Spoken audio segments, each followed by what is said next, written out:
they're probably now. Good evening, folks. Welcome back in. Hope you're all still staying safe and hydrated and all that kind of stuff during the heat wave again. So tonight is, I can see it's going to be the first of our regular monthly shows. We're joined by Claire from Echoes. I was going to say Loom again. It's no Loom. I need to get used to that. Echoes from the Loam. That's the one. I don't know why I keep saying. I think a loom, you know, what do you call it? Weaving or whatever the hell it is. Most people call me. I quite often get echoes from the loom, or those that read it exactly as it's spelt, and I'll get echoes from the loam. Oh, no, I would never think. I would never think of saying it that way. I would just say echoes from the loam or the loom. So Claire and I are going to be doing regular monthly wafflings. We are indeed.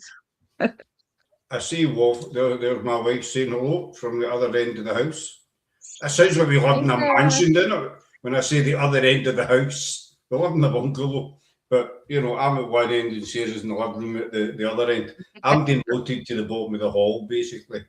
You know, that's where my wee office is, if you want to call it an office. So we're going to be doing monthly.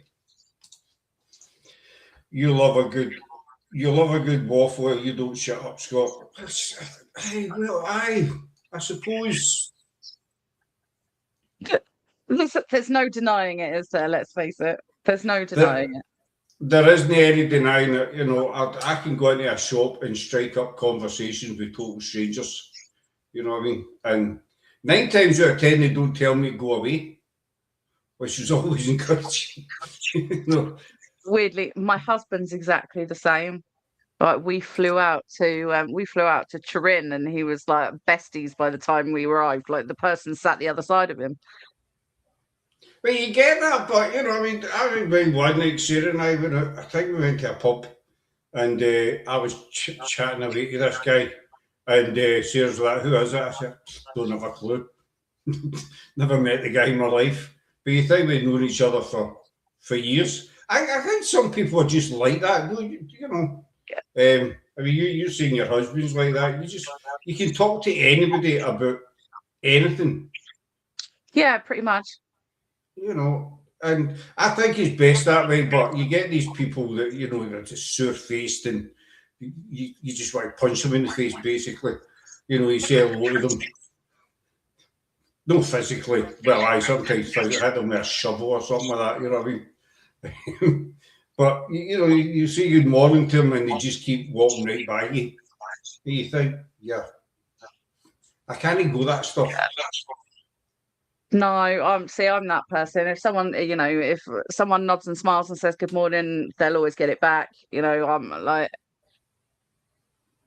quite an outgoing person anyway, much like you. You know, and like my husband, if you put me somewhere, I inevitably strike up conversation with someone. So I'm with you on that one. I can't tolerate people who are just rude. There's no need. There isn't. Honestly, we can't go anywhere without him or our daughter making it. Our daughter's the exact same. She would make friends in an empty phone box. Do you know what I mean? Where Sarah is, I hate talking, so they are the complete opposite. Sarah will not even do. She doesn't even do any phone calls. I don't know what you like the phone, but see if there's phone calls to be made, I need to do them.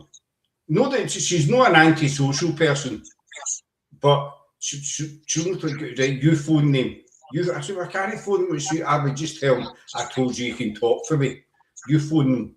So I need to do all the phone calls to school, you know, you name it, hairdressers, myself, as I say, you know. There's our lovely Laura in. You're getting called lovely guest. I don't get that. I know. I very rarely get compliments like that. But I think that helps with investigations as well. If you're outgoing, rude people do my head in. There's no excuse. Costs nothing to be nice. You know something that's bad. That's spot on. Costs nothing. You know the thing I hate. Do you drive? Yeah. It's when you let somebody pass and they don't say thank you. Yeah. I detest that. Or you had the door open for somebody and they just walk through. Yeah, but I am that person who'll go, "You're welcome." Aye, I say, but 9 times out of 10, nobody listens to me. You know what I mean? You just want to slam the door right in their face. You know, see, if you were psychic, you go right there, not going to say, "Oh, thanks." You would just shut the door in their face, wouldn't you? That sounds bad, doesn't it? My dad always taught me when I was growing up, manners cost nothing but mean everything. Exactly. You know, there's no, now, boss, you are handsome, intelligent, and have news. She's just putting butter on the sandwich. I mean, basically. Pay your compliments. Have I sucked up enough? No, keep going. Keep going. Keep going. Aye, so, so we're going to be doing a monthly show together. Each month we're going to be waffling, and we actually don't know. We're going to be talking. I'm just going to choose the subjects month by month. You know, instead of having an agenda. What do you think?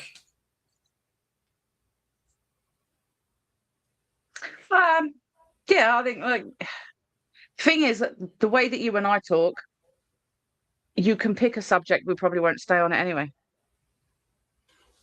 Well, I'm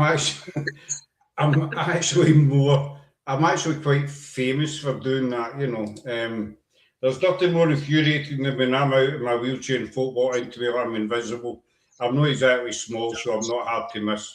Aye, that happened quite a bit. You know, There's no need for it, is there? There's just no need.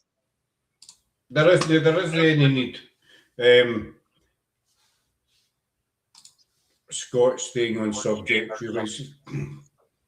I'm just getting kind of slagged off tonight, really, isn't I? You know. But no, I'm the exact same. You know, I'm quite famous. I'm not quite famous, but you know what I mean. For, you know, you'll start off maybe talking about K2 meters, and before you know it, you're talking about the cooking time for a chicken. You know, it's totally irrelevant crap. I mean, so we'll just see where the road takes us. Aye, exactly. Just see what happens, you know. I'm getting a mobility scooter soon, so I might accidentally on purpose run them over. Go for it. I'm absolutely go for it. Well, put it this way, Sarah and we were there on holiday last week, the week before last. Where mum and that at Craig Tara, which is a haven holiday park. And Been there, funnily enough. You've been to Craig Tara? Yeah, we went up and stayed at Craig Tara because it wasn't far from my aunt. Before she moved, she was living up near Maybole. Oh, your aunt's in Prestwick, isn't she? And that side. She was up that side. Now she's Helford. That's literally 2 minutes for us. Yeah. That's, So we stayed up at Craig Tara, so that when we were visiting her, because it meant that during the day I could keep the wee ones amused up at up at Craig Tara with all the activities, and then pop round and see them for lunch and dinner or whatever else, because they were just down the road. All right. We went there last year for Laura's birthday. We took Laura for a week for her birthday. Will you run me over, Sarah? I bet you would. Aye, Laura, you're my first target. See these, I swear to God, when I see Laura and Sarah together, they can be murder. You know, the way they don't, it's hard to describe, they don't bicker, but they do, but it's no proper bickering. It's banter. Aye, but Laura maybe say something and Sarah say, "Well, I never said that," and like, "Aye, you did." She we used to just shut up. You just just take a day off. Laura's sister stays in Hurlford, but she reminds us every single time we pass through Hurlford that our sister stays here. That's shocking, Sarah. So Sarah hired a mobility scooter for the week, Monday to Friday, and I think on the first day she managed to run over her own foot, crash into a bench, and topple it over within the first 24 hours. It takes some getting used to, in fairness. Like, I completely get that. I would probably be the same. It was the amount of accidents within the first 24 hours that concern me, you know. And we've got a lot of kids in this street, so, do you know what I mean? If she's out in her mobility scooter and there's kids flying about, then I've told her to put L plates and that on it. Don't know if that's a thing. I said, bounce off, 18 years between us, we never fall out in 7 years of friendship. No, he's never fall out, but he's bicker enough. Yeah, but that's what stops them. Got the hang of it eventually, bless you. But that's what stops them having arguments and falling out, is the constant little bickering. But it wears you down when you're the one that's listening to it. Don't listen to it. It's a bit hard naughty, you know, because they're always together. So, and obviously because I'm, you know, I just drive the car, which I get reminded of, you know. So it's kind of hard to kind of switch off sometimes and totally ignore it. You see, we're away waffling already, 10 minutes in, and it's meant to be paranormal stuff, but we're talking about Craig Tara, mobility scooters, and women that waffle. So it's kind of a taste of things to come, basically, isn't it? Absolutely. You know, we love each other, really. We're one big happy family, right, Laura? Don't take that too far. I'm only joking. She'll probably take that be serious when I say that. But no, it's good to be sociable. You know, it's good to be able just to talk to people. And, you know, even if you've never met them before, it's amazing how you can just strike up a conversation out of nowhere. You know, even like say in the middle of Tesco or something. Yeah. You know, you can just start talking to people and you've never met them before and you're puffed. Do you do that? Yeah, and I think sometimes you meet the most interesting of people. Like I was queuing in, I can't even remember what supermarket I was in, but there was an elderly guy in front of me, and we ended up we got chatting away, and it turns out he was a guitarist in a band, and he still plays, and he's like 85, and he's still touring, and like it was just fantastic to have like this conversation with him, and like learn a little bit, kind of, you know, here he is at 85, still rocking out, still traveling up and down the UK doing these gigs and stuff, and I'm like, that's what I want to be, you know. I want to be 85, 90 and still tear assing around the UK. You want to be an 85-year-old rocker. Nothing wrong with that, you know. It's emotional now. I'll take myself to a corner and cry. Go to your new bench. I was really Laura today helping her build. She got a bench, and she was having a wee bit of bother putting it together, you know, technical stuff. And so you go and sit on your bench, and you'll be fine. I'm not allowed to go any shopping places with you. There was one day we went to Tesco, and Sarah and I actually abandoned Laura because she literally met somebody in every aisle that she knew. And Sarah and I just said, you know what, we'll get you back at the cab, you're off. I can't handle the stop and starting anymore. There's Laura's other half in. Evening, young man. Hiya. I couldn't handle the aisle to aisle bit. My grandfather's 98, goes out every day in his mobility scooter, feeds himself, runs a 3-bedroom house. But that's some on it. That's fab. Laura is Kelly famous. But let's just say you can't take her anywhere, but she'll meet somebody that she knows. That was it wouldn't surprise me. It wouldn't surprise me if she knew my family.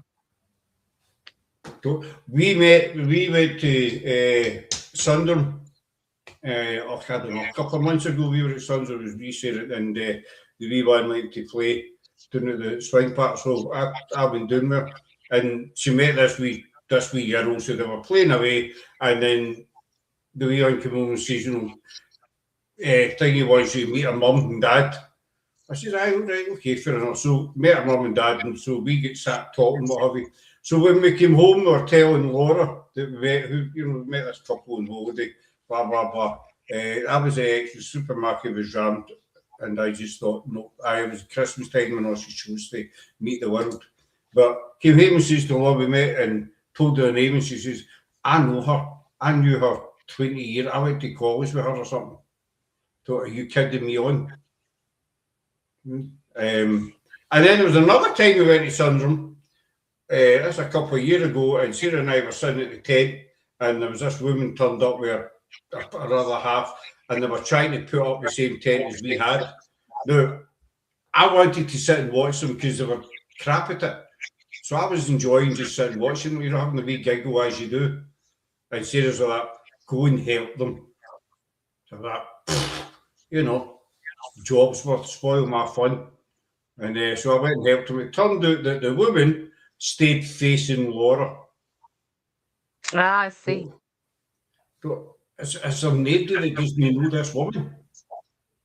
You know, so everybody knows this woman, but seriously, they're going. I was wanting to sit and watch them. You know, because there was another time, there was this group of guys in the tent, and it was so funny. They put up the bedrooms first before putting up the main tent. And I don't know how they managed it, but they were there for ages, and I was just sitting, you know, on my chair, having a right old giggle, just watching. And I said, you need to come and watch this. It's like a comedy show. And they had the bedrooms up, and then you saw that look of realisation on their face, you know, that moment the wee bulb goes on, they realise this is wrong. You know, we should have put the other bit of the tent up first. So to take the bedrooms down, and then the show started all over again with the main bit of the tent first. And then they decided, all right, the bedrooms go inside. I mean, yeah, it does help. Oh, it was so funny. I feel I should apologise for being a social butterfly.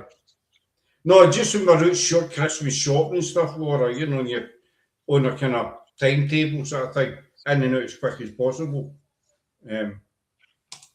But again, still, I do apologise for waffling.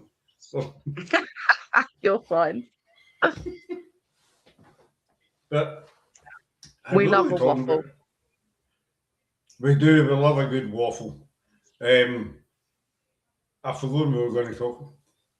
I've been sociable, so I think it helps with investigations as well. Because I think Spirit picks up on whether you're a social person or, you know. Yeah, and I find it helps with like having the confidence to walk into a place and just chat. Because I find like the nerves around kind of when you're on investigation, especially if you're new to it, you know, having the confidence to call out to spirits. Whereas if you're somebody who just likes to waffle, like, you know, I'm not particularly fussed if my audience is living or dead. We'll have a conversation. So I can quite happily just walk in and be like, was that you? Like, is that you tapping away? You know, and just have a conversation with them like they might as well be an actual person in the room. And like you said, I think that helps build with, you know, activity and getting responses because you're treating them like they're still people and less like they're scary ghosts.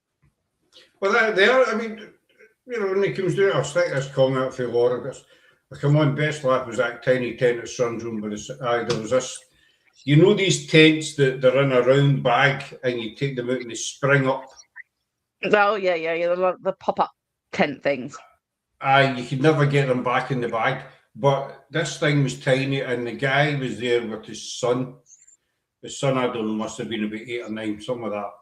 But this guy was about 6 foot, and they spent the weekend. This is the tent that they had. And we just could not figure out how they fitted in that tent with all their stuff.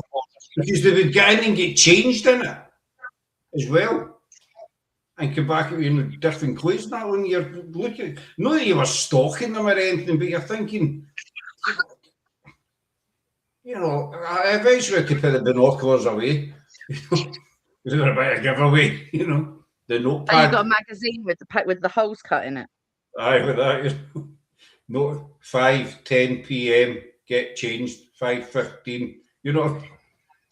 But the thing is, there's no hedges there, Claire, so I was buggered. You know, Well, there was no hedges got on no the hide behind. progress supply at that point.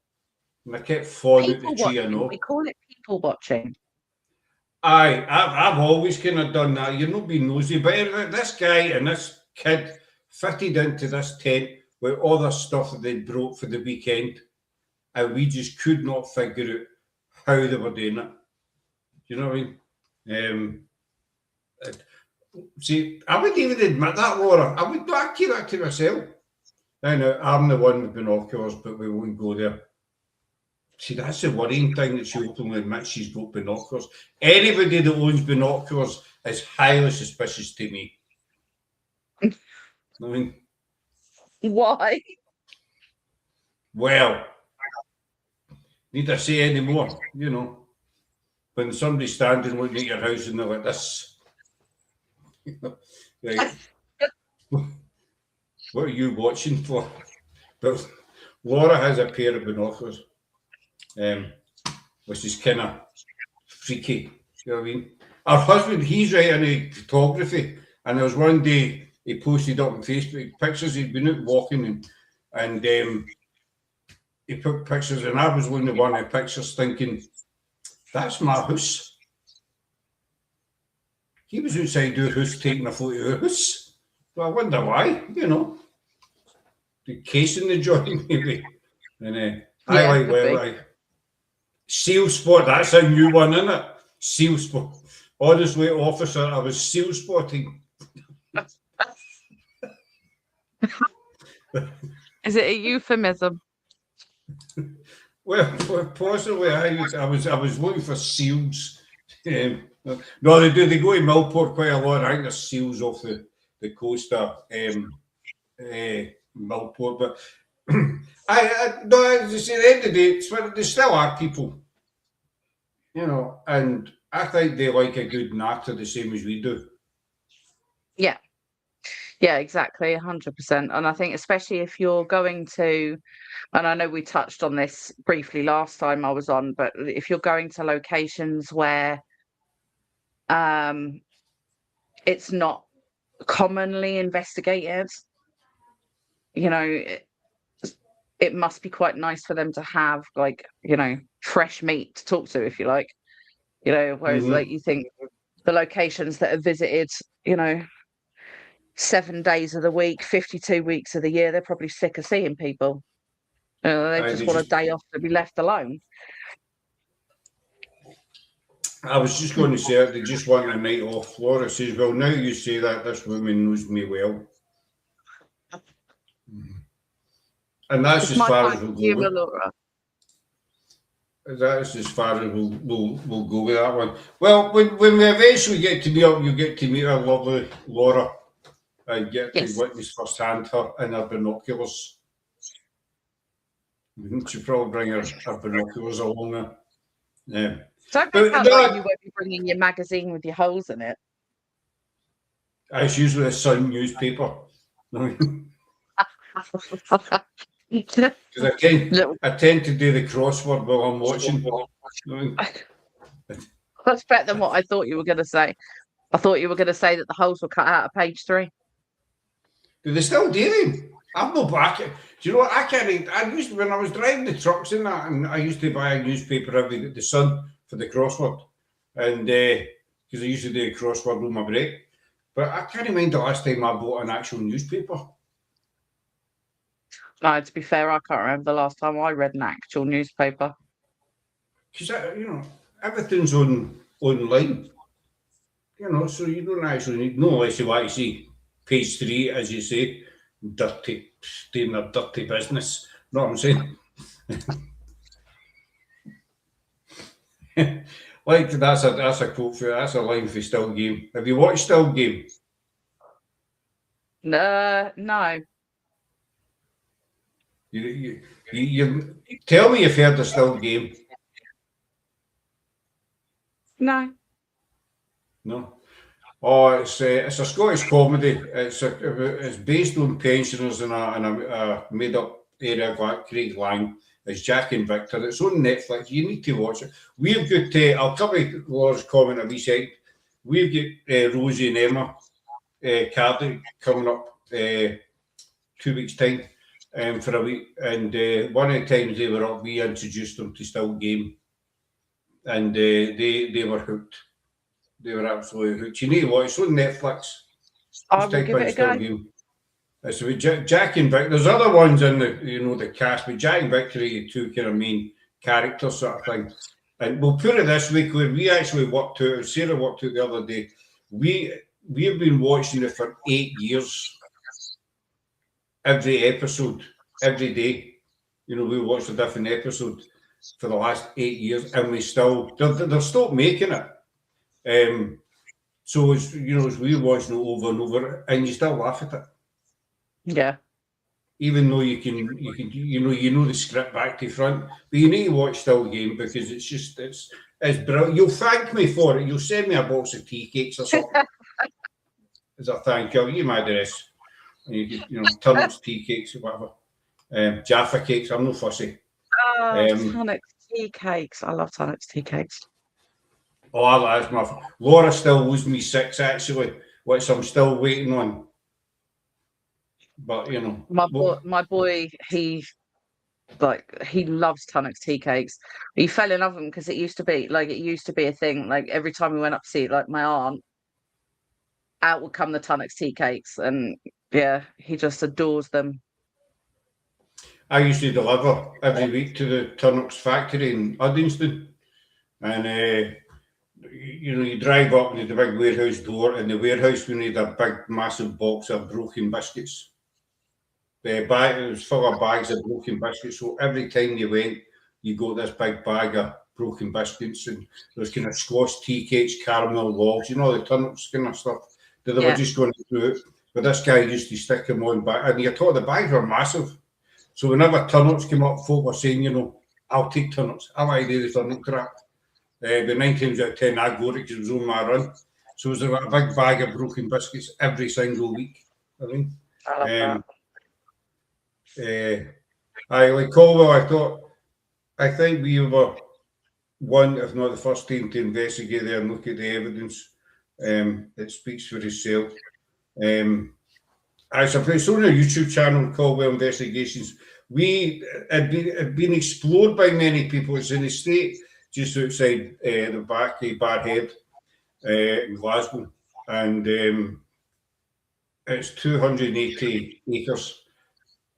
And there've been plenty of urbex explorers done it, but we couldn't find any paranormal teams that done it. So we went along and we started, and the evidence we got was unbelievable. So it kind of validates a wee bit that these places that nobody does. If you go there, then you're going to get good, responses. Yeah, absolutely. You bought this. I did buy the Sun for the crossword. I didn't buy it for the pictures in it. They were at the top shelf. That's why I carried a wee stool around with me. I used to ask somebody, can you grab that, that fishing game magazine for the top shelf for me, mate? You know what I mean? Yeah. My gran used to say, behave yourself, son, you're 28, stop trying to reach up the top shelf. Bless her. Yes, dear, you won't ever let me forget, probably 12 now since you helped me with my bench.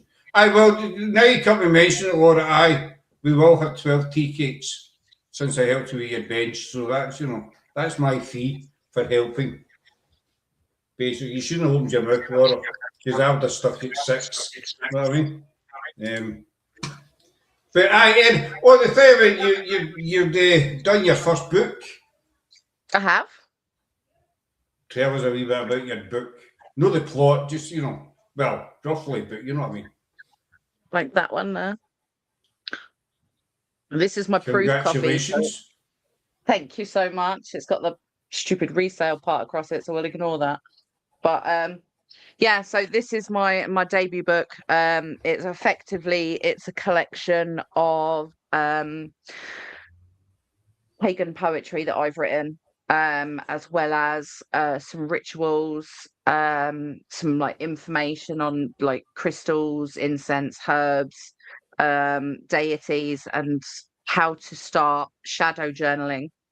And it's basically what we call shadow work, which is effectively it's working with the darker aspects of yourself, and learning that we don't need to fight them, but embrace them because they're still part of who we are. And it's like shadow work is something you need to do kind of on a regular basis. It's not like a one-off and a one and done and you're fixed for the rest of your life type situation, but it's facing those darker things like ego and bits and pieces. And yeah, but that's my debut book. I was just congratulations. The Laws got a question for you. How are you getting published? Is it self-publication? It is Laura's one indeed. to write books. It is self-published. I have got a book that is with a proper publisher, but that can take years for them to actually get round to reading your submission and all the rest of that. You can be looking at 18 months to 2 years. The number of submissions that they get, the stack that that's on their desk. So I decided that I was going to self-publish this one and see what happened. Basically, I thought I'll give it a go. So where can we get it? Where can we buy it? It will be available on Amazon as of the 1st of August, but it is worldwide, so it doesn't matter where you are. You'll be able to buy a copy, and it's available in both paperback and hardback. See, I'm not a big reader, but it's good to try. I used to be a big reader. I used to read a lot, but now I don't. See, Laura and Sarah basically have ADHD, so I don't have the patience to sit and read, for any big length of time. Which I don't. I just can't be annoyed. I actually took an ADHD test the other week, and I gave up because there was too many questions. And Sarah's like, "That's ADHD." There's the diagnosis. Couldn't finish the test. No, I couldn't. If it was just went on and on and on and on. I maybe told 5-10 questions, but I go to question 20 or something. I told I've had enough of this. I don't have the patience. So what? There's a reason I'm asking. I'm currently writing a book called Paraligion.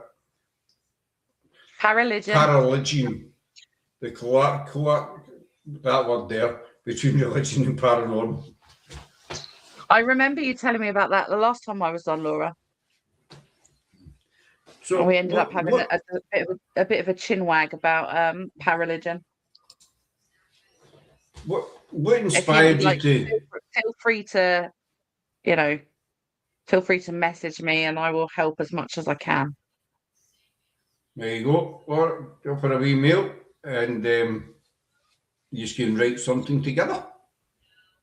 I used to write, believe it or not, years ago. I went back to college when I was about 30-ish, something like that. Sounds good. Thank you. Lovely. And it was a media study thing course, and one of the things in it was creative writing. So we had to come up with wee short stories and stuff like that. So I actually did write some short stories about 30 years, giving away my age, about 30 years ago. But it never came to it. I enjoyed doing it, but because it kind of takes you out of this world. Did you find that? It takes you, somewhere else. I don't mean you get abducted or anything like that, See, this is what I like, both reading and writing for that reason. So for me, when I read, I like it, the book literally comes alive. So I hear each character has a different voice. When it's describing when it's describing a certain atmosphere or location or whatever, I can see myself there. I can picture it. I really get stuck in, and for me, it is that kind of escape. And I get the same thing when I'm writing and creating. Bear with.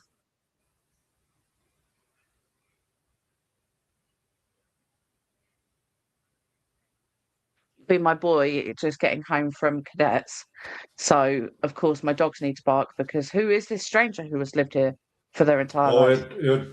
We've got a wee Jack Russell, and he's murder. Laura and Sarah will tell you. See it's he'll bark, but it's more a yelp every time the door goes. I mean, so mine's part Jack Russell. I have two. One's a sausage dog. She's a nightmare. And the other one is Jack Russell cross Springer Spaniel. And she starts him off. So the little one will bark, he gets into it, and then she shuts up and just looks at him like, why are you barking? A wee nuts. Ours is a wee coward, because I nearly died this morning. I was attacked this morning by a dog. I mean, he's adorable, but that barks at eyes. He's adorable, but it's the yelp. Now, I took him out this morning. You know, obviously this heat wave is not during the day, so I had him out at 7:30 this morning when it was still cool and what have you. And there's big fields near, 2 minutes walk from bed, so I took him down there. I was bringing him back up, and there was this guy with, I thought it was a kind of Labrador sort of thing. It wasn't a massive dog, but it was a friendly dog, you know. And it was trying, you know, get to Paddy and get a sniffing, you know, the thing dogs sniff each other's butts and stuff like that, you know. And but he jumped up on me on my side to try and lick me. And where was my dog? Rather than defend me, he was hiding behind my legs. No, I mean, I could have been attacked. I could have died. Paddy's hiding behind my legs. Don't start. I can see you looking at when you know we're talking about you, don't you? See, mine's all right with he's all right with big dogs. He doesn't like little fluffy things, and he's not great with tiny dogs, which is why it's funny.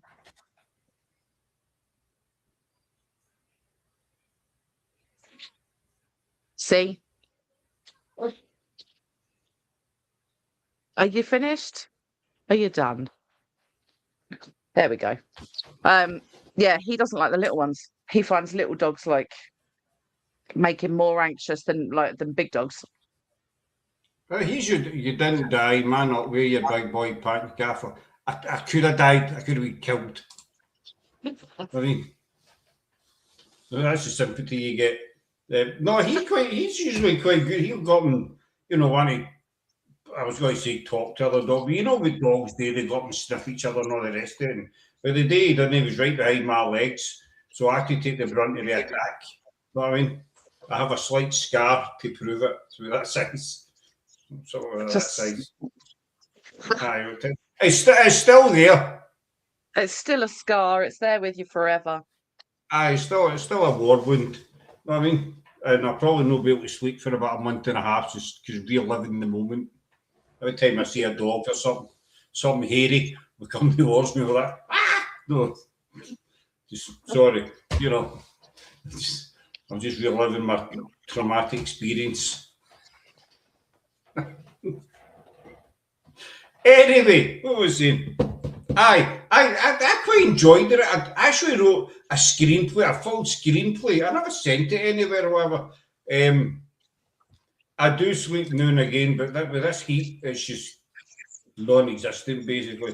I wrote this big, long screenplay and gave it a title and had all these different characters, and I enjoyed doing it because you felt a bit like God. If that makes sense, because you dictated what happened to these characters, whether they lived or died, you know, or when they were going to go to the bathroom or go and get something to eat or whatever. You know, it was up to you when they did it. And as you say, you kind of got yourself into their kind of the mindset of the whole scene sort of thing. Does that make sense? Yeah, 100%. like what I find funny, because I've had this conversation with my husband, funnily enough.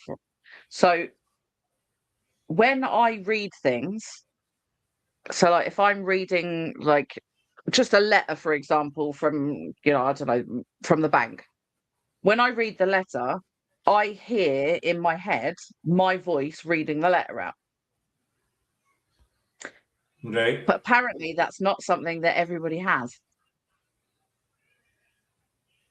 No, see, I can When my understand husband that. reads the letter, he just reads the letter. He doesn't hear the letter. He just reads the letter.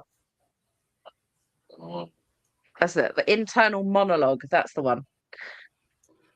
I see, I understand that because when I'm reading, not that I read many letters, I'm not, I don't know if I can read, I can read, but I just don't have the patience. But I was reading something, you kind of you hear yourself saying it as well. If you're reading out loud, but you're not. Yeah, but not everybody can do that. I didn't realise that was a thing. I just thought that was kind of normal. Yeah. No, see, I always just thought that was like normal for everybody, but my husband has no inner monologue. So, like if you're walking down the stairs and you're in your head, you're thinking to yourself, oh, don't let me, mustn't forget. I've got to put so and so, in the boot of the car because I need to take it here, blah blah. And you're thinking away to yourself, and you hear those thoughts in your voice, like you're telling yourself to. He doesn't have that. There is nothing. Right. I get that when I read a book, etc. It's me I hear. Yeah, but not everybody gets that. So, my husband, for him, it's more pictures. Right. I didn't know that was It's strange, isn't it? I always thought it was something everybody had, was an inner voice, but it turns out that not everybody has an inner voice. I have an inner monologue. Yeah, it's more common to have it than not have it. Now you're starting the snowball running. Sarah's got it as well. We're all infected. We've all we've all got it. No, see, I just see if I'm reading something or I don't know, I'm doing the housework, I'm thinking, I still need to get coffee or I never done the dishes, I've got to wash it, whatever it might be. I can hear me saying it, or hear me thinking it, but I'm saying it. Whereas my husband will see a visual reminder. So either he pictures a word, so he'll picture the word dishwasher, or he'll picture the dishwasher. So his comes in like prompts rather than actually his own voice. But that's why I'm saying when I read, in my head, all the characters have different voices. So it's I don't know, it's really, I hear myself narrating the story, but when the characters speak, I've given them, like in my head, subconsciously given them their own voices. Aye, see, I get that. As thick as I am, I understand that. And see, when I wrote my screenplay, I sound like a famous writer or something like that here. When I wrote my screenplay, every character was different, had a different voice, personality, and all the rest of it. And you start, Yeah. I loved it because I used to write up the stairs. I stayed there up and down, a 5 apartment house, and I would just go up the stairs and shut the door and start. You were thinking constantly, which you probably can relate to. At work and all the rest of it, you were thinking about, right, what can A, B, and C do next? And when you went home, you had it in your head, you would just start to, and you were kind of drawn into this fantasy world, so to speak. Yeah. Yeah, it's weird. I don't know. It's strange when you're creating. It's difficult. And when it comes to the writing, there is such a massive, massive difference in how you approach them between writing something that is factual, writing something that is completely fiction, or writing something that is poetic. Like the three of them are so different in the way that you approach them, like, because obviously when you're writing factual stuff, everything has to be spot on. You know, if you're writing about, you know, I know you do Mary Queen of Scots, for example, your facts have to be spot on. When you're writing fiction, you get a lot more freedom in terms of that, like, creative license. So it doesn't matter if it's not historically accurate. It doesn't matter if it's not, you know, that's not how it would have been or how it would have been said, or because you've got that license. And I think when you creating and when you're writing like the fiction side of things, it's great fun to like create those characters because you can make them anything you want them to be. Aye, I get it. As you say, like Mary Queen of Scots, you're right that you don't have free rein with it. You need to, you know, as much as possible, it needs to be spot on. And, you know, maybe sometimes you're writing it, you might want to, you feel like changing a wee detail here and a wee canny, you know, because it's factual. But if you're fiction, you've kind of free rein. You can do whatever the hell you want with your characters, whoever it is. You can just, you know, make them whatever you want them to be. And I think that's a better way of doing it because, you know yourself, imagination can just run wild. Yeah. You know, but if you're doing a factual piece, I'm telling you, I'm an experienced writer. I'm no. But I know quite a few writers, and but if you're doing a factual piece, you need to keep that imagination locked away in a box. Yeah, it's a lot harder because, you know, especially if you're anything like us, we have a tendency to waffle anyway. You want to get stuck into the story aspects of it, and you can't because actually history says this is what happened, and you can't change that. And that's what, like, I tend to stay away from anything that is like has to be accurate because I like to waffle. So I will stick to my fiction where I can just go off on my little tangents wherever I see fit. I had no idea that you like to waffle. That's completely surprising to me. Do you like a waffle? I do like a waffle. I'm kidding on. You know what I mean?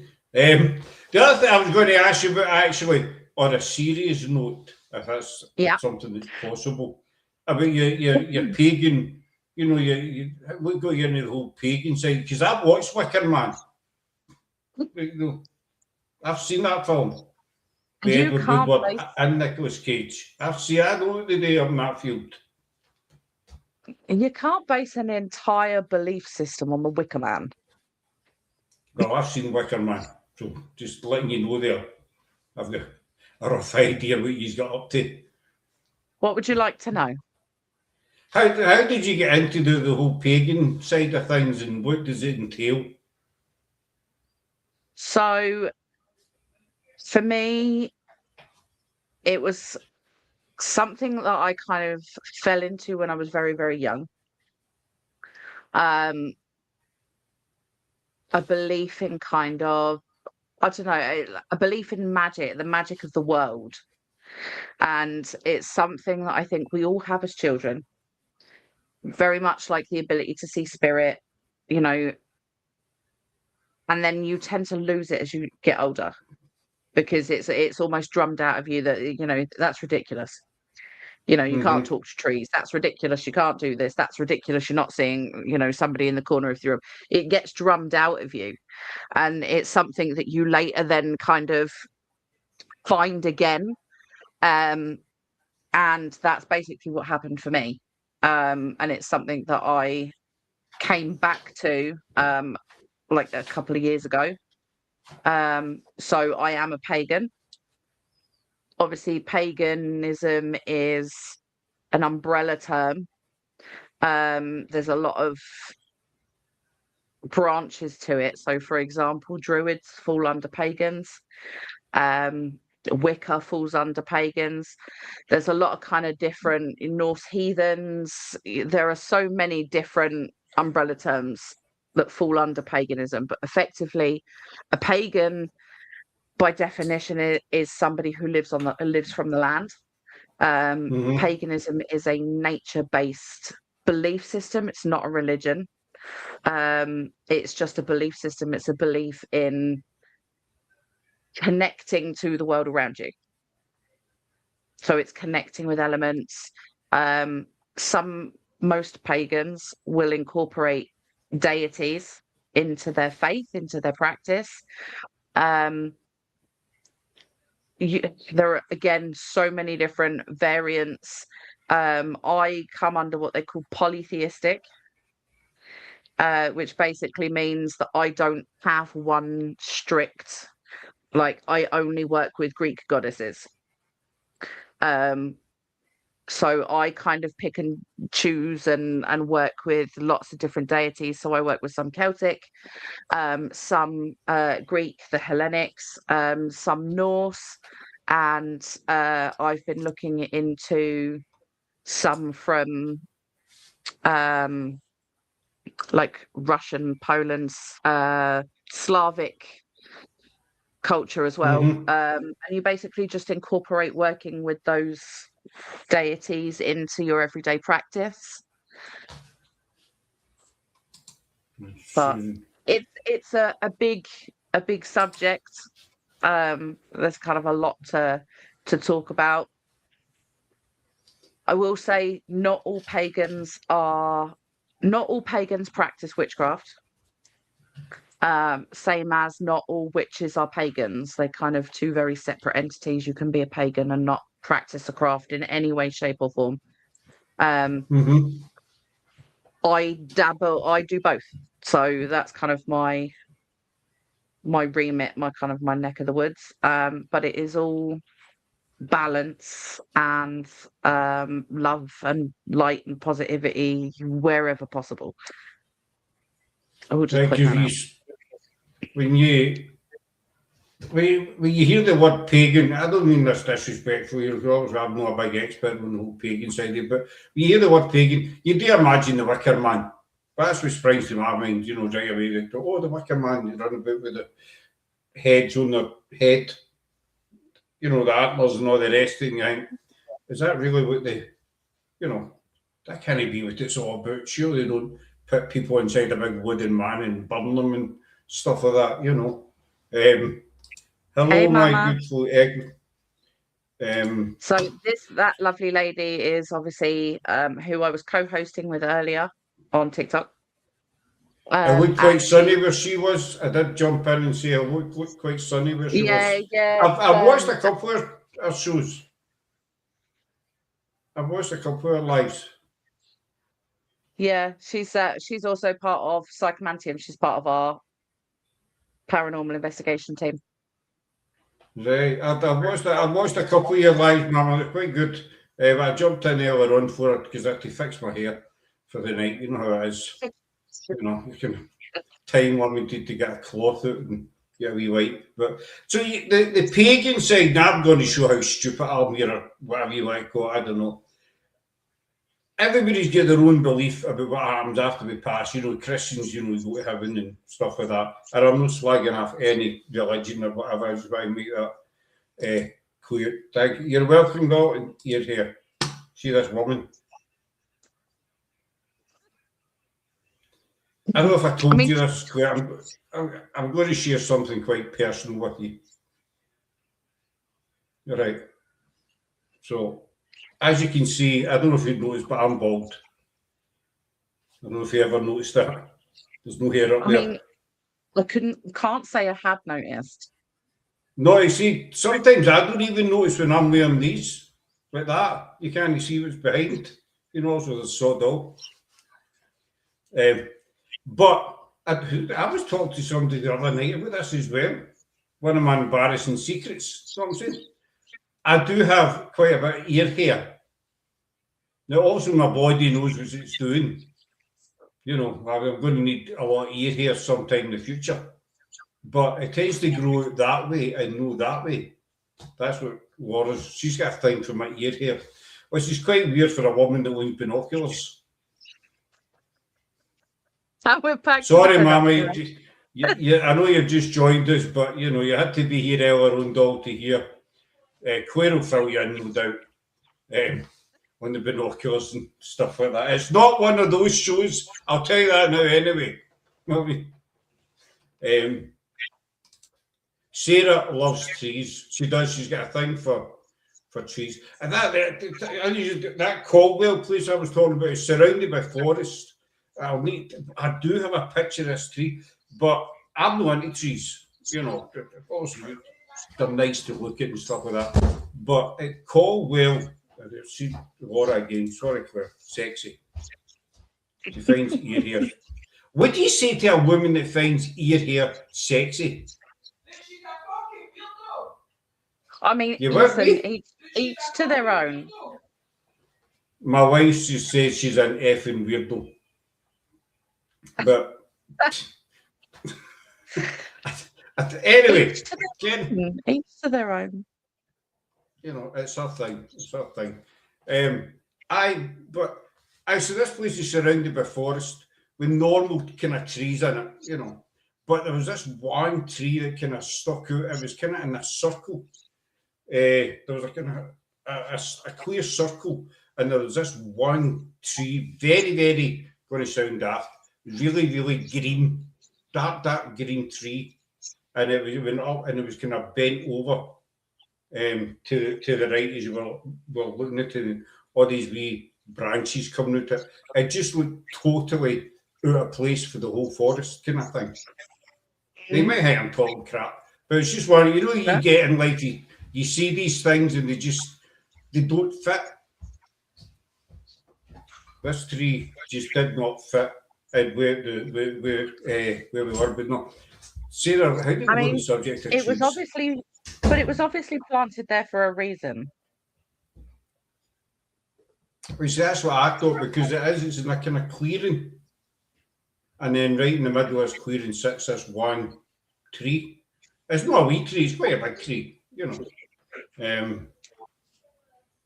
But so that was just a wee waffle about trees. It was planted there, it was obviously planted there for a reason. And you have to remember, like, when it comes to nature, those things, especially trees, have been around for sometimes hundreds of years. They have seen and experienced more things than the average person. And I don't personally, but there are other pagans out there who believe that they can connect with the spirits within these. So the spirits within the trees, within the earth, within, and it's very deep and it is very meaningful. And it's a hard thing to kind of discuss without people thinking you've lost the plot, if that makes any sense. When you sit there and you start talking about, the Sabbats and, that, like, the wheel of the year and spirits within trees, and people tend to look at you a little bit like you should probably be in a padded cell. I get that quite a lot, actually. That look, But the thing with paganism is it's been around for so many thousands of years in one form or another. When you look at the deities from, like, Celtic to Norse to Slavic, they're very similar in a sense of, there is a deity that represents this and one that represents that. And, even in this country, when you look back, we prayed to different gods for different things. We prayed for good harvests. We prayed for good, for calm winters. We prayed for good summers. We prayed for all these separate things. Mm-hmm. And then a lot of that was lost when Christianity became the main faith within, the main focus. within the country. And a lot of those ways were forgotten. And actually, you know, which is why you're like, I often refer to them as being the old ways, because that's how it was, you know. And when people think of, like, you know, they think of witches and they picture hexes and curses and you know, hubble bubble toil and trouble. And you know, I personally don't go by the term witch, I go by the term wise woman, um because that's what witches were. They were they were men and women who knew how to live on live off the land. They knew which plants and which medicines would cure different ailments. They knew, you know, which time of the year certain things would be better to be produced at, and that's why you know, why we have the Sabbats. We have, you know, we have Samhain, which is Halloween, and you have Yule, which obviously for at Christmas, or Stara, which is, you know, in the Christian is Easter. You know, we have the whole wheel of the year that each thing is still used now, just in a different way. So like we have spring equinox, and we still celebrate spring equinox, but spring equinox now is usually around Beltane, and it's May Day, and like the pole with the ribbons and the changing of the clocks, and but they're still there. They're still very much part of modern life. People just don't know where it originated from. Aye, people still know that it's about, but ask them the origins, then we don't have a clue about them. But they do know they're there. I mean, I've heard the Beltane and what have you, but the oranges, I could say oranges, origins. It's been a long day, plus my attack earlier on, it's still traumatised. I mean, I don't know the actual origins yet. When I die, I want to be a tree. I want my roots to connect to earth. I want birds, squirrels to live in me. I want to give life, not death. So Laura wants to be a tree. People say that I should be in a paddy cell. I'm different. I think I'm different. I act different. Everybody says act your age. How does a 47-year-old act? Well, Laura, I'm 60 and I still act like, I don't know, big man child. Sorry, Corey, you're going to say something, give Laura advice. I was going to say to Laura that one of my favourite things when someone says to you, act your age, the response is always, I don't know how, I've never been this old before. That's a fair point. That is a good answer. There you go, Laura, there's your answer. That's what I use. I don't know how to. I've never been this age before. So I'm just winging it. Growing old is mandatory. Growing up isn't. See, who wants to grow up? I think we've spoken with this before, did we know? You know, when you hit a certain age, you should have your pipe and slippers and your Reader's Digest, if that's still, I don't know if that's still a thing or not. And sitting, by the fire. I mean, don't get me wrong. I like my slippers and cozying up by the fire with a good book, but on my terms. I'm not gonna, because society deems once you reach a certain age, you can't actually go and live. Adulting does suck. 100% it does. Don't get me wrong. We still all have our inner child, and that your inner child still needs, it still needs that element of play because it's how we learn. We still need comfort when that doesn't go away just because you've reached a certain age.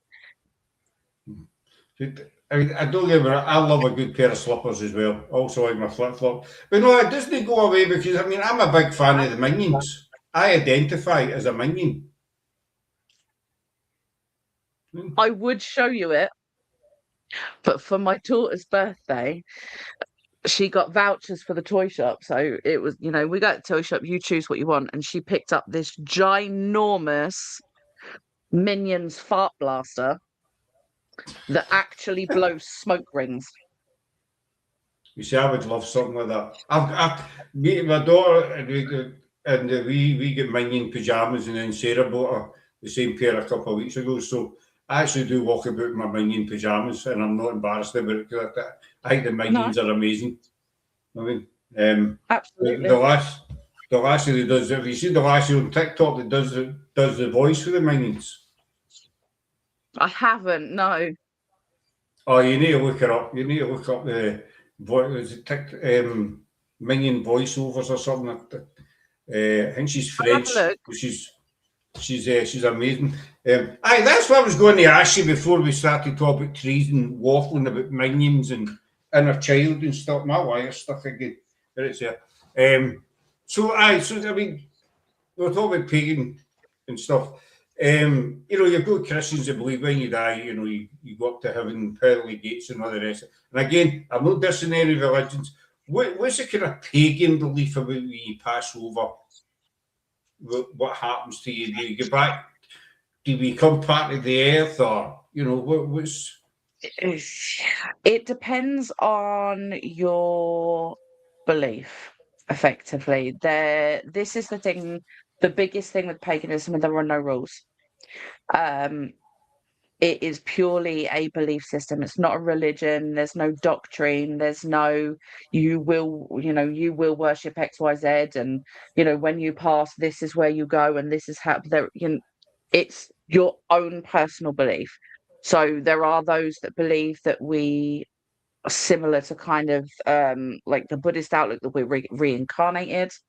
There are others that believe that our spirit, our energy flows back into the earth and becomes one with nature.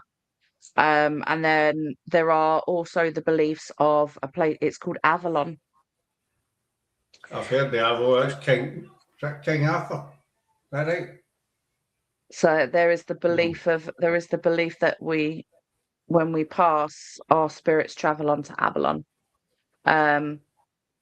I suppose very much, but again, when you look at like the Norse, it's Valhalla. So it's very much dependent on where your belief system wants you to go with it. So there's not kind of a definitive answer for that. Aye, it's kind of, Avalon, is that no King Arthur? I think so, yeah. I'm fairly certain it's King Arthur. There's no, as you say, there's certain religions that they drum it into as soon as you must do this, you must do that to pass through the pearly gates, and otherwise you're going to be damned to hell for eternity and the fires and all the rest of it, but with pagans, it's kind of, I don't know, I want to use the words free reign, it's whatever you believe in. Is that right? Pretty much. Good night, my lovely. Night, dear. We shall see you tomorrow, dear. Look forward to my tea cakes. All 12 of them. I need to keep adding that every bit. So, when you do your investigations, does anything of your pagan side come into it? Yes. Maybe a daft question. I don't know. Yeah, the pagan side does come in when it comes to investigations. For us, for us as a group, this is one of those things that makes us different and makes us unique, is that we all have a gift of some description. I don't use the term medium, but I am sensitive. As I said to you before, Mama is an incredible medium. Jet, who's also part of our team, she works a lot with energy and healing, which is why she does all the positivity mindset stuff on the side. And my husband is very, very good at kind of it's like the deja vu. I don't want to say astral projection, but he's very good at being able to put himself forward in time or back in time within that location, if you know what I mean. He's very, very good with so we're very different in that kind of aspect. And one of the things that we do when we go on investigation is that we will always call on our guardians as and when we need them. So during investigation, if we're picking up on something that we're not comfortable with, that we don't like, we will call on our guardians to keep us safe, for protection. We tend to cast a protective circle before an investigation starts. We always make sure that we are cleansing when we have left an investigation, so that we're not taking anything back with us. So we do incorporate it in those kind of ways. And then obviously, if we're going to certain locations that perhaps have ties into paganism or ties into witchcraft, that will show a lot more in what we're doing. And sometimes it can work. One of the investigations we went on, there was quite a very Catholic spirit who did not take kindly to pagans being about. So it does come up. You took offence to it. Yeah. Have you ever? How can I? I've got that echo back. How can I put it? Have you ever had any pagan spirits come back? Spirits of people who passed out were pagans. Is that right? Aye. Yes and no. So we have had, I can't say for sure whether or not it was a pagan spirit, but we have had spirits of witchcraft practitioners come through. So we have had that come through, because it depends on the lands and on the grounds, and obviously the locations. I mean, you do somewhere like the Ram, the ancient Ram Inn, that is built on a pagan burial ground. So I was spoken to the Ram. Yeah, so that's something, if you go there, that's somewhere you are most definitely going to pick it up. If you go somewhere like a military hospital, you're less likely to come across it unless it's on those kinds of grounds. So it's kind of a swings and roundabouts, but we have had it. So it can depend on the location you're in. As you say, the Ram Inn, where it's situated, you're more likely than you're in a hospital. And I was just wondering because sometimes you get spirits that come through, and they could be. It's going to sound totally stupid. You might get a spirit who's an Elvis fan, right, in this life, and I'm an Elvis fan, so he was an Elvis fan. I loved Elvis as well. I'll talk to him. So I was just thinking, if you get a spirit, maybe they're pagans, and I was a pagan, so it's good to meet a pagan. Basically, as stupid as that might sound, No, not at all. It's even down to, when we've done, my husband and I, we did the Hellfire Caves. And inside the Hellfire Caves, right down the end of the caves at the bottom, is the Masonic Temple. I've seen stuff on that before. So we saw firsthand while we were down there and experienced firsthand, they do not like women within that temple. And part of what they do is, because we went down, we did it as like a public event. And when you go, they pull the men out of the room and leave the women in there and wait to see what happens. And the things that were coming through, and we had knocking, banging, weird shadows, like pebbles being thrown, the apps coming through with, various things like, I can see you, get out, I'm waiting in the dark. And then when they brought the men back in, one of the women, who was on this event, no idea who she was, one of the women that was on the event, basically hit the deck, and my husband had to carry her out.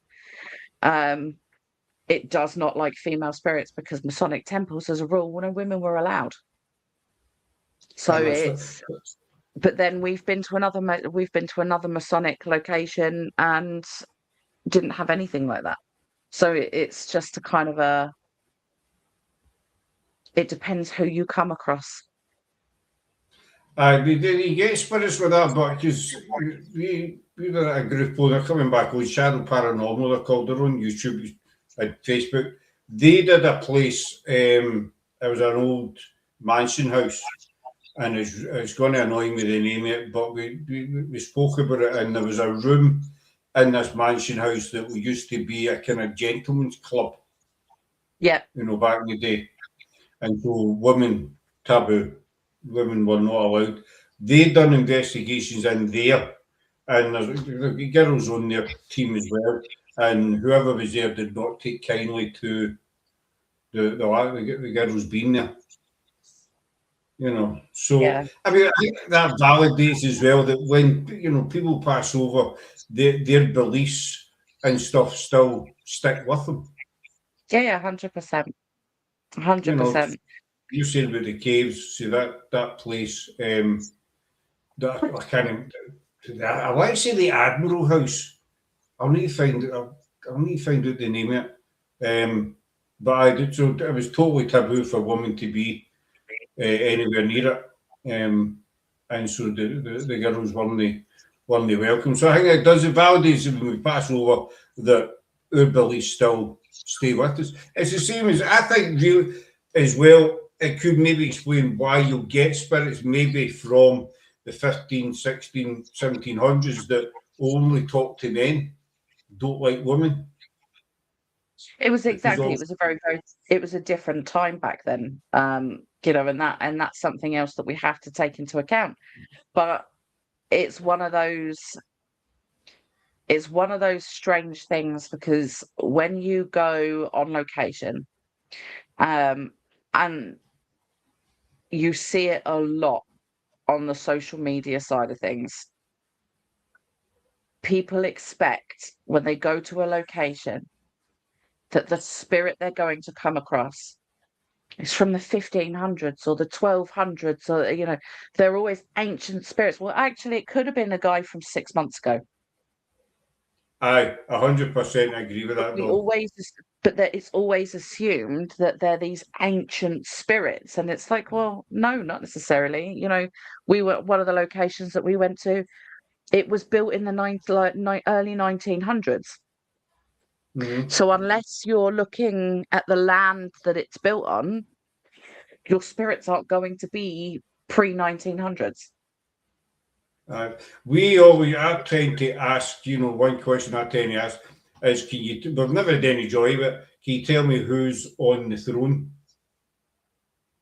And because, if we ever have any joy with that, then it gives us a rough idea of the time frame that particular spirit's from. If they say, Queen Victoria, Victoria or Elizabeth or whatever, then it's a kind of rough idea. But we've never had any joy with that question to date. But yourself, you can ask the same question 100 times, and then 101 times you'll get an answer. Yeah.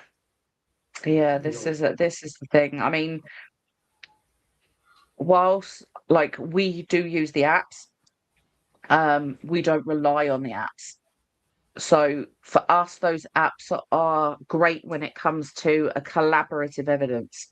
So if I've got the EMF going off, if I've got the REM pod is going mad, and I've got the Spirit Talker app, whichever one it is coming out with something that is relevant, Mm-hmm. it's building a picture, and then it becomes useful.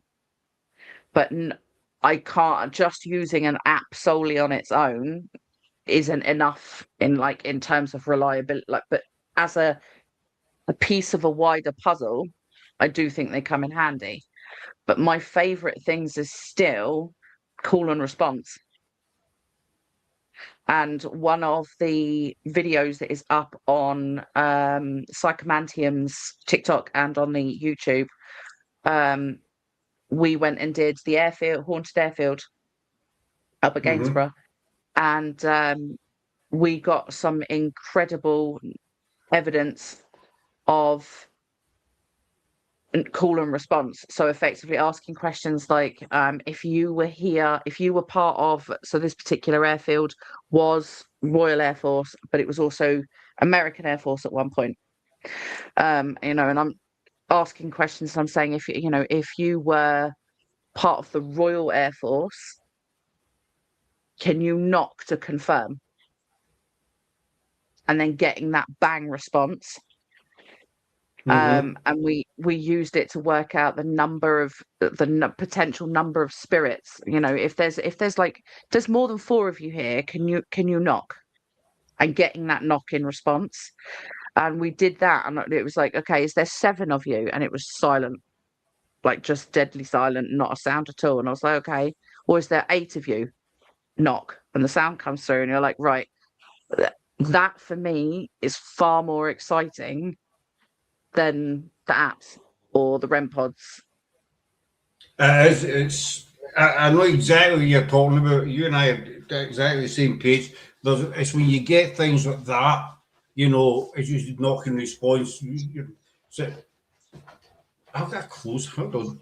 What the hell's that in my chair? I just felt something digging it. I've had close hanging in my chair. I just felt something jagging me. I thought, what's that?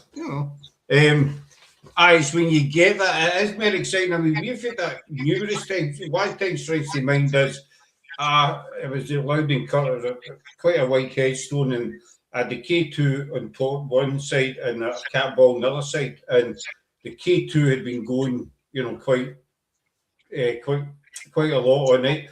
And I says to them, there's a few spirits there that we know of, and I says, if this is Ian, if we're speaking to Ian, can you step away from that box and touch that ball? And more or less straight away the box died and the cat ball lit up. Just within seconds. And that's what I mean. That's the kind of thing that I love. Like that acknowledgement. So the other thing that I like, for me, again, when we were up at the airfield, we were recording, and I've said something, we were having a conversation, and I went, shut the front door. And obviously that expression, like, no way, oh my God, you're kidding, shut the front door. And I'm literally and they've got me on camera, and I go, shut the front door. And I carry on talking. And at the time, none of us clocked anything. No one heard a sound, nothing. When we watched the footage back, I say, shut the front door, and then you hear a door close. You hear a creaky door. But no one heard it at the time. And it's loud enough that it's on camera. But not one person heard it at the time. And while we were sitting where we were, not one door was moving. There wasn't a breeze outside blowing things around. We got up and tested the doors, and none of the doors made a sound when you open and close them. There was no creaky hinges, but we've got it on camera. And that's one of those moments. I love it when I can't explain it. I mean, the apps are good. We use the Necrophonic and the Spirit Talker. We use the Necrophonic all the time. We use the Spirit Talker on and off. We've had a lot of joy with Spirit. But I mean, the apps are good, but you know yourself, sometimes you'll get words through that you think, was it a yes? Was it a Robert? Was it you don't know for sure. So you're kind of second guessing and you're thinking, right, debunk that. But when you get something physical rather than vocal, like the front door noise, that's where you get a buzz. I don't know if we did at the train station here a couple of years back, and it was like a games room that was in it, and we were picking up on this little girl, and Laura had her phone. She uses her voice recorder on her phone. She had laid it down, and we'd asked this little girl, where's your mum? And we got a neat query DP through saying, she's behind you. And everybody felt there was somebody in the corner behind us. And this wee girl says, she's behind you. And then we asked, your mum, can you tell us where you are? And she says, I'm here. right away kind of thing. And the REM pod, the entire investigation, the REM pod was going nuts. Then we took a 15, 20-minute break, and it was an open plan room. So we would kind of went next door, but there wasn't any wall or anything.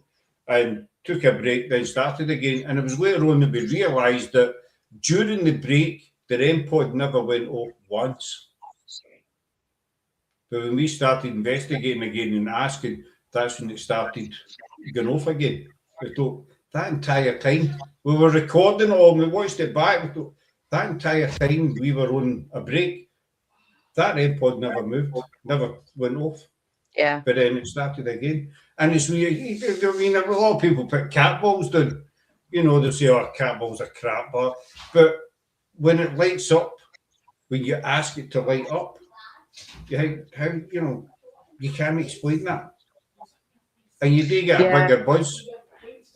Absolutely. We had it with particularly with the cat ball on investigation. We had this cat ball sitting on a haunted doll that we had with us. And this doll's been set up with the cat ball, and it's been sat there for 45 minutes to an hour. Hasn't moved. No one's touched it. No one's been anywhere near it. And all of a sudden, the cat ball just decides that it's going to fall off. Just completely falls off the doll onto the floor. And it's like, right, well, it's been sat there 45 minutes. Why is it fallen now when no one's anywhere near it? We had that. In fact, it's one of the first videos on our TikTok. It's a K2 meter does that. We were up the stairs in Caldwell, and we sat it against a flat surface. We sat it against the wall. There was a wall on this side, so there was no draft or anything. And it sat there, I don't know how long, in the video, it's not a wee short video, but it sat a lot longer than you actually see it. And it just topples over. And we always remember it because we asked about a guy called James. And James used to come through quite a wee bit, this name James, and we didn't know if he was a good guy or a bad guy. But we asked, the area we were in used to be the kids' dormitory sort of thing, and we asked, is James here? And then you see the K2 falling over. It's a short clip, but it did sit for quite a bit longer. Nobody touched it, no draft, no nothing, because there's a brick wall beside it. Yeah, it just goes. But it just goes. And there's no those are the best bits. There's no if there was a train going by, because there's nothing that this sits in the middle of an empty estate. So there's no trains or lorries or anything, vibrations or anything. So you can count them out. And so the K2 down it went. I thought, well, somebody's knocked that there, But we're hoping to get back to Caldwell. But I've just noticed the time there. We've been on nearly an hour and a half. I know, it's because we like to waffle. Yeah. I know. But I'm going to wind up this. So I'll keep a holiday. I mean, said after we come up. So tell us, where can people find you and plug your new book again? Plug the book. I shall plug the book. So the book is Path of the Shadow Woven, which is available, will be available on Amazon as of 1st of August. As for me, you can find my stuff on all of the usual places. I am on YouTube, TikTok, Insta, Facebook, and my podcast is available on Spotify, Amazon Music, Apple Music, Podbean, all those cool stuff. So you can hop on and have a listen. And you'll also catch me with Psychomantium Paradox. We have an investigation this weekend. We're going to a very interesting place that we are not naming just at the moment. But it's a very, very interesting place with a lot of very interesting objects, is the only way I can put it. Will one be live at this location? Sorry, will it? I was being posh there, sorry. Will one be live at this location? No, it's right. You broke up. It wasn't. I didn't understand you. You cut out a little bit. We will be live. We will be live streaming on TikTok. Although, if you are on here and you are listening, jump over to the Psychomantium page on YouTube and drop us a sub. Because as soon as we can get that up to a certain point, we can live stream on YouTube as well, which is the aim of the game. So we're trying to get that number up so we can then go live on both, because not everybody uses TikTok. And it gives us two options, and it means that if we are split up for whatever reason, you know, they're upstairs, we're downstairs, you can flip between the two and have two different perspectives on the same investigation. We tried that with Facebook once. There was a location that Spig go to a lot. It's an old school building, and we tried to double up on Facebook. We were up the stairs. No, I was down the stairs. Sarah was up the stairs, and it just didn't work. You know, I was queer, but you know, Sarah was in as a guest. Whatever. I'm not into all the tech stuff, but and it was just their signal was crap. You can see me fine, but they kept fading kind of in and out. But the other thing is we want to kind of have the YouTube as almost kind of like a safety net. So if for whatever reason, husband is Mr. Paradox, if he's unable to make an investigation, we can't log into the TikTok due to algorithm TikTok rules. So at least we would still be able to go live via the YouTube. So it's kind of like a fallback. Any one of the team can use the YouTube because they don't have the same rules. So then whoever's there. But TikTok, it's one person's allowed to use the account or else. So we have to be quite careful. I don't have a clue about that, though. But we're going to have a couple of things to say before we wind it up. But give this lady a follow. Give this other lady a follow. I can't pronounce it. Mama Fiamma. Mama Fiamma. I watched a couple of eyes. She is really, really good. She was on there alone with Claire. So how do you spell it? Mama Fiamma. That's it. Right, that's how I put it up because I couldn't pronounce it. I was going to say Mama. But so you will be seeing Claire again. Yes, you will. So it's going to be a monthly thing. So before we go, so we are back live on Sunday night with the Queen of Darkness. But please do remember, there's only 12 days to go before Proud to Be Paranormal Day, where you all put your team tops on, take a wee selfie, get it posted up on your page. This will be the 4th year running. It's a brainchild of Barry Frankish. Anybody who doesn't know what Proud to Be Paranormal Day is, it's a day that's run every year. I'm the Scottish ambassador for it. I'm not boasting, I'm just saying. But contact Barry Frankish or contact myself, whoever, and we'll give you the details. It's very easy. Just wear your team top, take a photograph, post it on your page, and you can send it to Barry as well. He can stick it up for you as well. So that's the 25th. My maths is crap. A week on Saturday.